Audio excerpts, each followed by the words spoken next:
谁才是高达系列人气第一的机体？这个问题如果只凭主观看法的话，高达粉丝估计能吵到世界末日。好在 NHK 曾在40周年时搞了一次投票，在总计174.0280票的选票当中，决出了谁才是凌驾于万机之上的人气 No.1。 是财团 B 最喜欢的骗钱兽吗？他只排到了第12名，连前10都没进去。那飞起来满屏掉毛的非高达零式 EW 呢？他不过是第4名而已。莫非是堪称古埃及掌管兼用卡的神的强袭自由高达吗？他也只排到了第3名。难不成是从作品到角色全方位高人气的 Zeta 高达？很可惜，还是差了一步，他是第2名。真正在总计170万票的投票中取得第1名桂冠的高达机体人气王，便是和阿姆罗一起消失在阿克西斯奇迹中的最后座驾 RX-93 牛高达。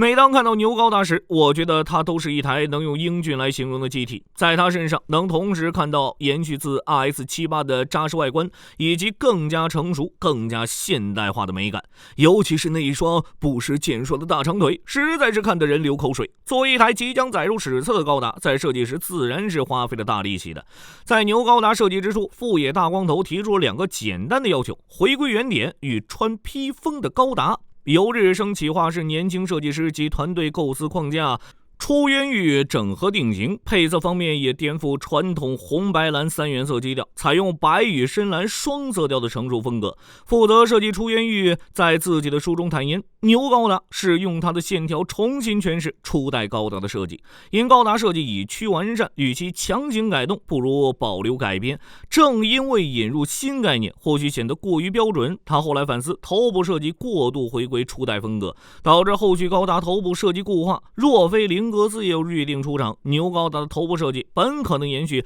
Zeta 高达发展路线。其实最初被预定为逆袭的夏亚中所有 MS 总设计师的人并非出渊域，而是我们的老朋友永野户，由他来设计阿姆罗雷驾驶的 Hi-S 高达。在富野大光头的授意下，永野将以颠覆高达常识的设计理念推进，结果大约是永野户天生自带被降版光环，也可能是他个人风格强烈的设计过于激进。总之，万代主导的制作团队最终未采纳永野与富野的新 MS 设计路线，选择迎合动画迷与模型爱好者的稳健商业策略，因此永野在企划阶段遭撤换，为此只能紧急举办新高达设计竞赛。这期间，小林诚、安野秀明等都携方案参与，大家最喜欢的安野哥哥，也就是在此时拿出他那个著名的歪嘴牛高达。结果最终出渊域接任主设计师，而最终牛高达的设计团队也可以说是群贤毕至，全体成员绘制当时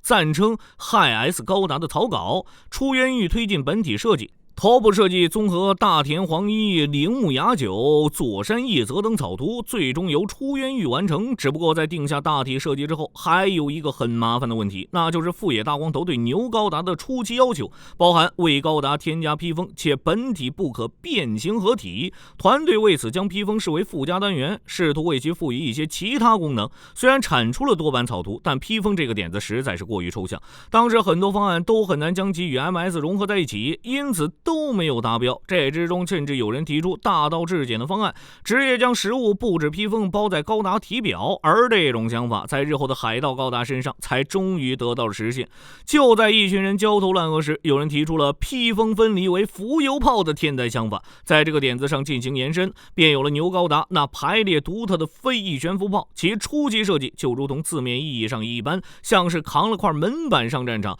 为贴近飘扬披风意象，设计团队反复调整浮游炮位置，为了更直观的表现，他们甚至亲自动手将纸板材质的单侧阶梯状披风贴在高达模型上进行展示。富野看到了之后当场拍板采用。背负浮游炮的轮廓原型由日升企划室铃木雅久绘制，出源于基于草图设计，最终由佐山一则为所有 MS 完成作画，用线稿整理，至此俊美的牛高达才算正式诞生了。与剧外设计工作遇见诸多难题不同，牛高达在剧中的建造过程堪称是 MS 设计的速通版，仅用了3个月的极短时间，便连同 RX-93 的形制番号一起崭新出场。之所以搞得这么快，主要有3个原因。原因之一是因为此时已是隆德贝尔指挥官的林永德与联邦军高层鲍尔积极推进了牛高达建造筹备工作。这位鲍尔大哥虽然连露脸混个面熟都没有，却是布莱德与阿姆罗背后重要的伯乐与靠山。无论是隆德贝尔的成立，还是强行推进秸秆量产计划，以及为建造阿姆罗专用的牛高达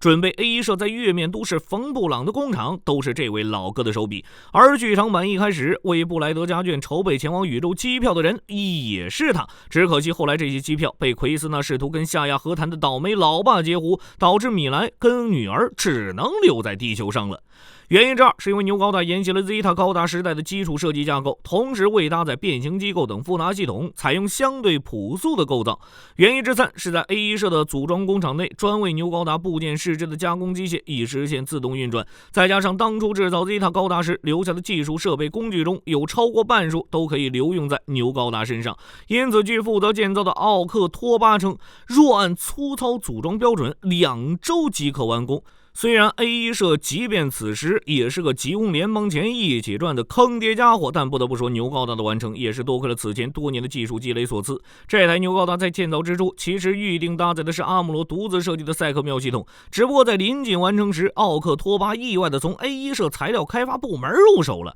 从某不愿意透露姓名的黄毛男士那里流出的新型素材，因此紧急对牛高达进行了一些小幅的微调，将原本阿姆罗设计的赛克妙系统的一部分替换为了这种崭新的素材，而这种材料便是大名鼎鼎的精神感应骨架。当初富野其实只是想搞出一种超越过往高达世界观层级的技术，于是对日后影响深远的神棍骨架便就此闪亮登场了。当时机械设计团队中大佬云集，其中宅社社长冈田斗司夫便在这一想法的基础上亲自绘制了精神感应骨架的电子显微镜级别微观构造图。这张图后来被沿用到了电影当中，也就是阿姆罗等人在屏幕上看到的像香蕉切片拼盘一样的图片。随着神棍骨架的问世，它有没有展现出技术上的超前暂先不提，倒是成了推动高达神棍化的重要介质。比较好笑的是，一切的始作俑者富野大光头本人其实没过多久就觉得这样机械降神的东西解决不了任何问题，于是逐渐开始追求更加脚踏实地的演出方式。所以在逆袭的夏亚之后，富野自己的高达作品在 NT 运功方面变得愈发收敛，反倒是那些看着高达长大的年轻人们都被这种绿油油的发光骨架束缚住了灵魂，在搞神棍的路上一去不复返了。而在剧场版中，虽然负责牛高达开发的奥克托巴明面上表示神棍骨架是基于阿姆罗提出的利用赛克妙系统接收敌人发出的脑波来强化机体应对速度的想法制造出来的，不过在他给茜恩的信中提到，其实这种技术并非阿纳海姆开发，而是来自新吉翁那边的馈赠。那么新吉翁里能干出这种事儿的人也就只有一个了，新吉翁总帅夏亚本人。考虑到日后阿姆罗开着牛高达在新吉翁量产机群里开无双，我觉得这里有必要替新吉翁的士兵们骂夏亚一句：臣等正欲死战，陛下何故先降？而夏亚这么做的目的其实非常简单，作为自己与阿姆罗生涯的最终决战，他不希望阿姆罗的机体性能落后于自己。另一方面，其实夏亚这家伙对于亲手丢石头污染地球这件事儿，在内心深处其实充满了恐惧，因此也希望得到精神骨架的阿姆罗来阻止自己。大概是与阿姆罗激情打斗这么多年，让夏亚多少沾了点抖 M。如此天真的想法，上山千信听了都得给夏亚点根烟。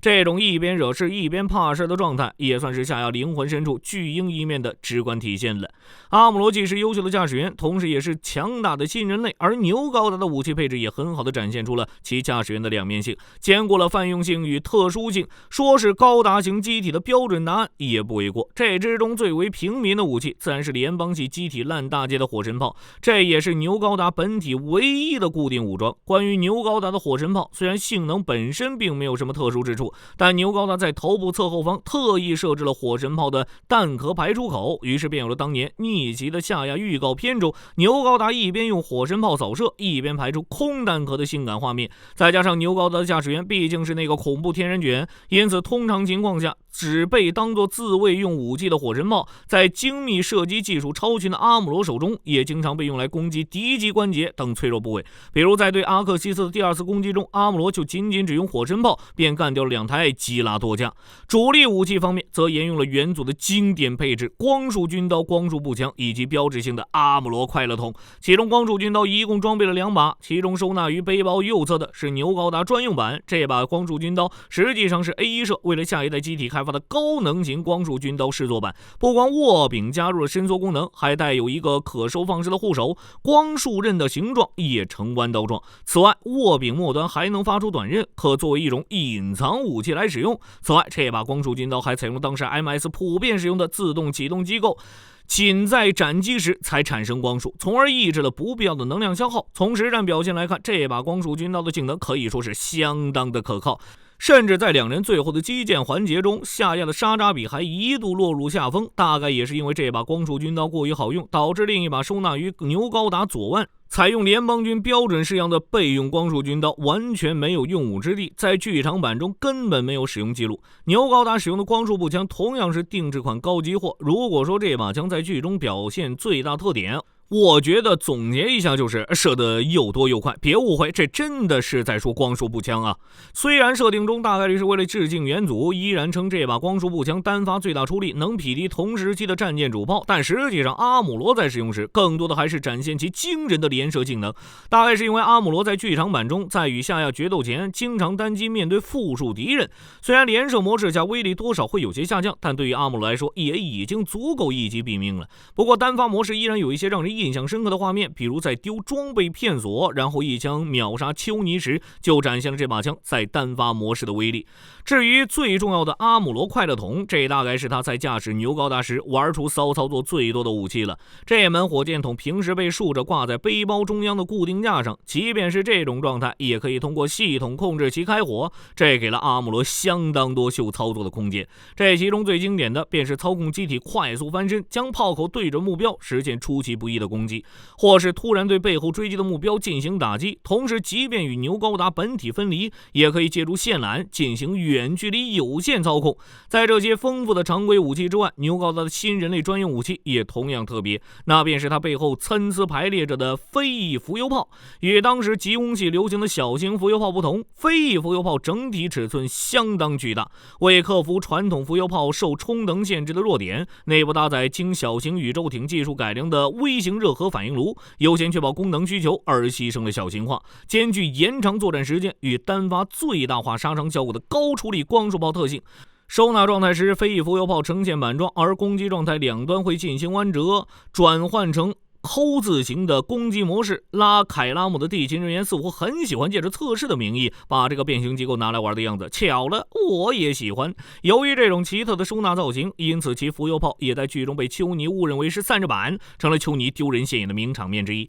不过牛高达的浮游炮过于敏感也不一定全是好事，比如在被丘尼威胁时，虽然阿姆罗已经主动丢掉武器，但由于吉翁军对阿姆罗进行了电疗，这导致他下意识的想要抵抗，而浮游炮接收到脑波后便自动启动。这个意外间接导致了阿斯特兰治女友凯拉的死亡。之后对浮游炮再次进行调手，这些浮游炮在第2次进攻阿克西斯时，阿姆罗甚至在战场上灵机一动，集结5击浮游炮，形成了4棱锥形抗光束屏障，可以说在攻防两端都展现出了相当优秀的性能。只不过因功能高度复杂，也让飞翼浮游炮成为了基本只有阿姆罗可以操控的武器。再加上虽然属于多功能高性能兵器，但因大型化导致赛克缪兵器的隐匿性优势丧失，且因牛高达提前投入战场，放出后的翼状浮游炮无法回收，最后这些浮游炮实质上成了消耗品。除此之外，牛高达的盾牌同样是其武器系统的一部分，因为除了正常的防御技能外，这面专用盾牌还是集成了多种武器的复合装备。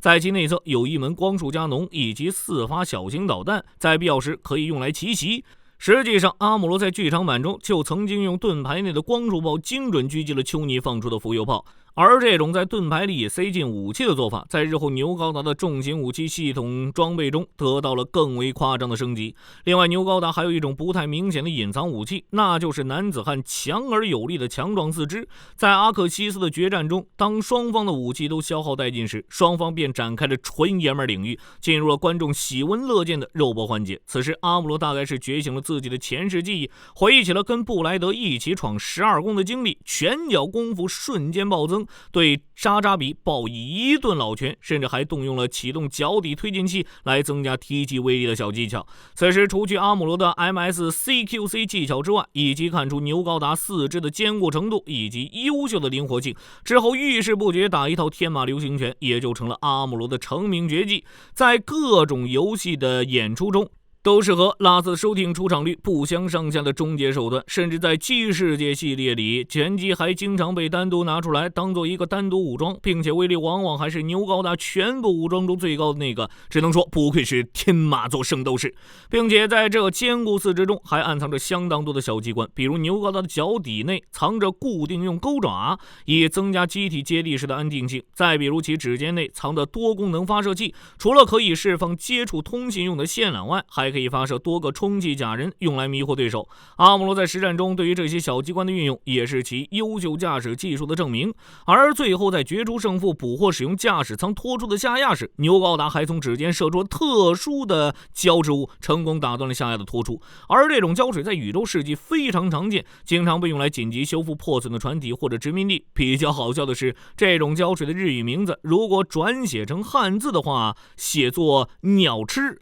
其实指的是现实中的一种捕鸟捕虫胶。在日本，这种东西经常被孩子戳在木棍尖端去粘树上的蝉或者其他昆虫，下压一声拖出无数次，最后栽在这种玩意儿上，也是非常讽刺了。从 RX78 元祖高达到 RX93 牛高达，这两台机体之间的进化，其实也能看出其驾驶员阿姆罗在这些年当中的成长。从当初那个一边惨叫一边秒杀对手的天然卷小子，到如今说是老成持重也不为过的职业军人，阿姆罗从一个少年蜕变成一个男人的过程，只从他的一言一行就能直观的体会到。相比之下，夏内心深处一直住着一个少年，虽然没到陛下盛世如初的程度，但在告别了意气风发的库瓦特罗大卫时期后，夏在巨婴化方面显然是更进一步了。我觉得这大概也是他输给阿姆罗的原因之一。围绕着阿克西斯的罗亚顶上决战，某种意义上也是一场成熟战胜幼稚的战斗。不过作为这场决战中占据 C 位的两台机体，无论是牛高达还是沙扎比，其实都有着相当多的衍生型号。关于牛高达这么多年五花八门的衍生版本，就让我们下期再继续聊吧。欢迎在评论区中留言讨论。那么本期视频内容就到这里，我们下期视频再见。